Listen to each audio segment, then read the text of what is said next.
So for my signature assignment, I toured the University of Kentucky's police department. I did have some issues in finding a place to tour, so with that being said, I was more focused on a mental health facility, and you had reached out to me to help me connect with someone, so therefore I tied like UKPD and how they assist with mental health on campus. So my tour guide's name was Major Evan Ramsey, and he has been working with UKPD for about 18 years.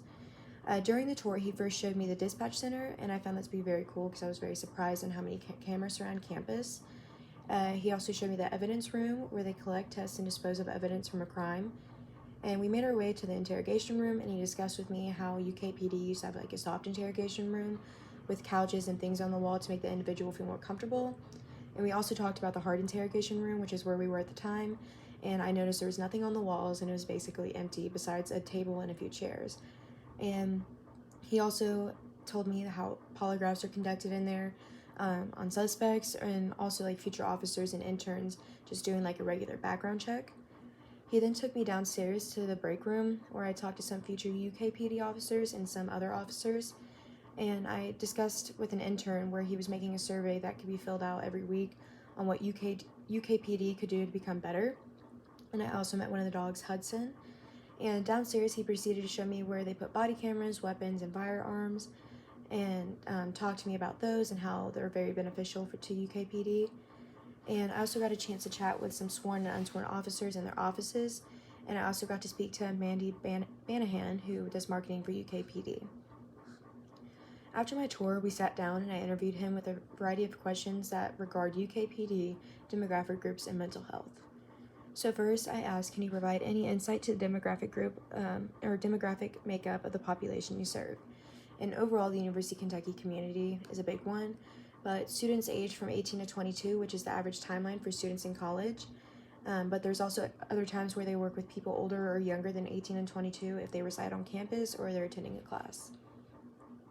And there's students from all different types of races and ethnicities because campus is very inclusive and diverse.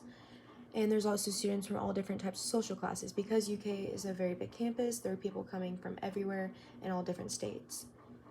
And many genders such as females, males, non-binary, transgender, and more, because like I said, UK is very inclusive and accepting. And I asked, how does UKPD ensure care for individuals from diverse demographic backgrounds?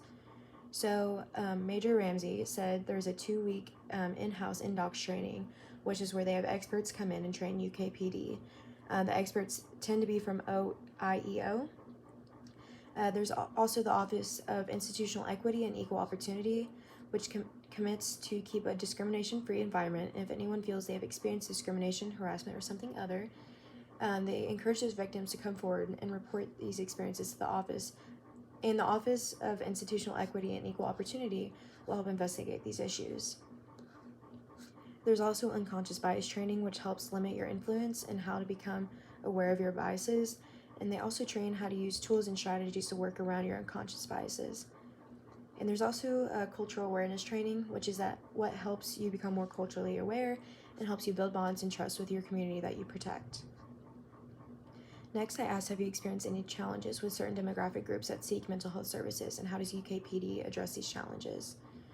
So what he said, there's an increase in calls for people in crisis and also a lot of calls for people attempting or committing acts of suicide. Being in a very stressful and sometimes most lonely period of your life, some students can feel as if there's nothing other than what they can do. And what UKPD does to help address these challenges, there's CIT, which is Crisis Intervention Training, and they practice how to prepare and respond to unexpected threats to campus safety. They work to make emergency plans and see how they can add additional safety. And there's also, they just worked on finding warning signs throughout campus and students. And there's also blue emergency towers that are surrounding campus that have an emergency push button that will reach out to UKPD. And it comes with a loudspeaker, a bright blue LED light, and a camera. And there's also just many laws and policies that Kentucky as a state has that UKPD has to follow. I next asked, how do you think the social stigma surrounding mental health impacts different demographic groups? So first, there's student stress, in which students might try to attempt to appear strong and unaffected by being here at school, and this may prevent them from seeking help due to the fear of being judged by others, such as peers or professors. And there's people of different race and ethnicities. They might face barriers and lack of access to culturally competent mental health services, which can make it harder to seek help. In the LGBTQ plus community, they experience a lot of discrimination and lack of acceptance in general, and this can discourage the individuals from reaching out. And lastly, their social economic status, and if you stand like in a low income background, there can be a limit to what these individuals are able to access. Next, I asked, does UKPD serve any specific programs and for unique needs of different demographic groups? So he mentioned that they attend vents and tabling events to learn about different crimes and crises, because everything is always changing and UKPD must stay up to date on these things. And they also just take an opportunity to work with everyone because they want to make sure people feel comfortable and safe with UKPD and never feel hesitant to reach out to them in a time of need. And I know for me, I always see them set up in the Gatton Student Center trying to connect with people on campus. Next, I asked, does UKPD work together with other justice-related settings for those who have experience with both mental health issues and the criminal justice system? So like I said earlier, they practice crisis intervention training, and they have community outreach where they recommend resources available and raise awareness for mental health. And UKPD just has many different units that make sure the individual receives comprehensive support, where they're constantly getting information about something, and sometimes they get follow-up care. Next, I asked, can you tell me how factors like education attainment impact the individuals you serve? So some individuals with higher levels of education might have a better understanding of the available resources, which benefits them and makes them feel more confident when asking for assistance in mental health, which falls into my next category, that some feel like they can communicate better with UKPD, and people with higher levels of education feel like they can advocate for themselves and have better interactions with law enforcement. And some may understand mental health more than others and therefore be able to seek the appropriate treatment that they need.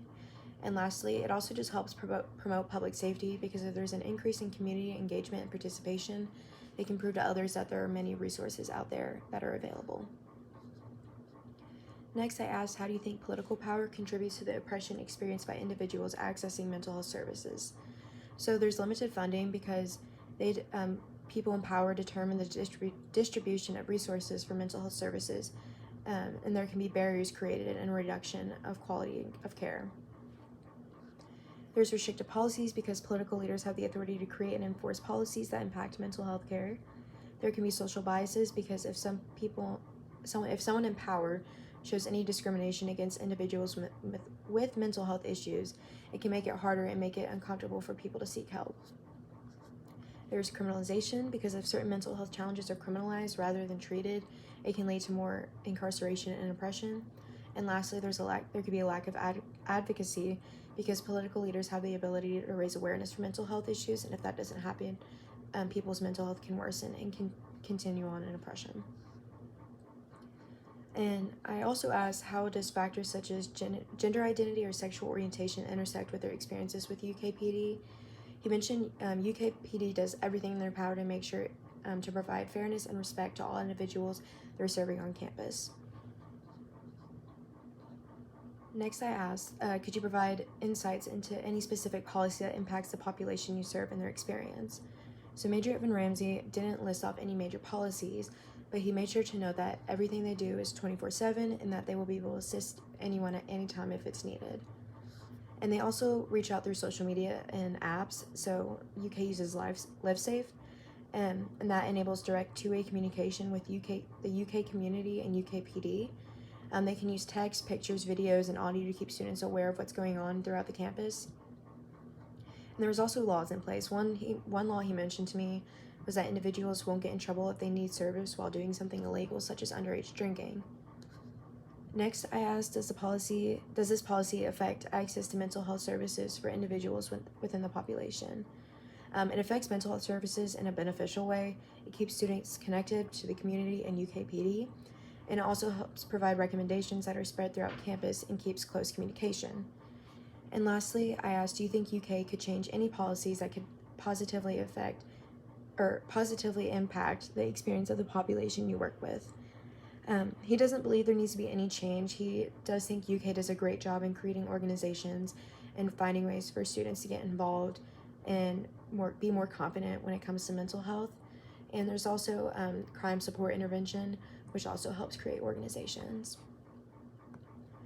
All right, that finishes my interview and my tour description. Thank you.